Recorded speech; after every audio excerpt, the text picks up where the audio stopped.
A group calling itself the Red Scarves has held a march in Paris to counter weeks of anti-government protests by the Yellow Vest movement. The Foulets Rouges are demanding an end to the violence witnessed at Yellow Vest, Gilets Jaunes rallies. The Gilets Jaunes movement grew out of fuel tax protests in November.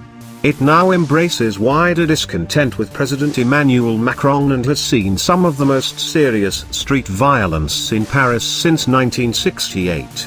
But the weeks of TV footage showing clashes with riot police and damage at a public monument have triggered a counter-movement. The Red Scarves now have about 21,000 followers on Facebook. More than 10,000 people took part in Sunday's march, Le Figaro reported. People are tired of the roadblocks.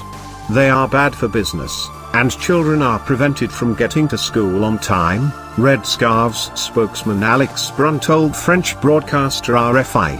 Ahead of Sunday's rally in Paris, the Red Scarves put out a joint statement with similar-minded groups.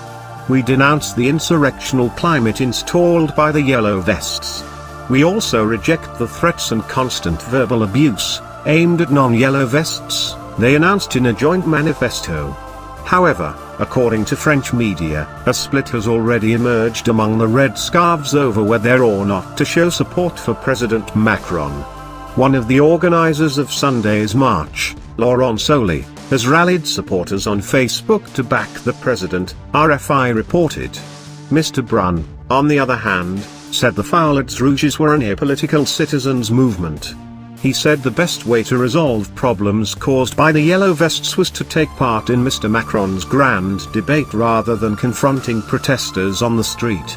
Some Red Scarf leaders had urged members not to attend Sunday's rally.